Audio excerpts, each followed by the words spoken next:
Kingdom of Jesus Christ na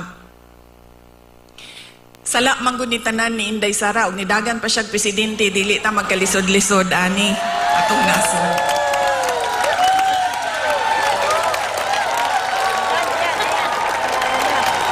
In another forum, I will thoroughly explain myself kung bakit ganon ang nangyari at ganon ang desisyon ko.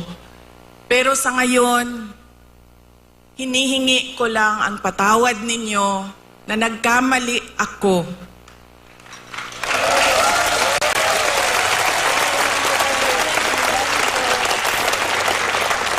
Nagkamali ako sa paghingi ng tulong at suporta niyo para kay Pangulong Bongbong Marcos.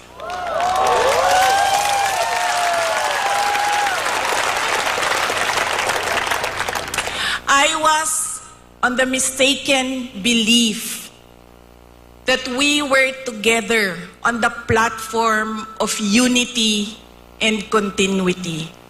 Nagkamali ako, kaya hinihingi ko ang patawad ninyo.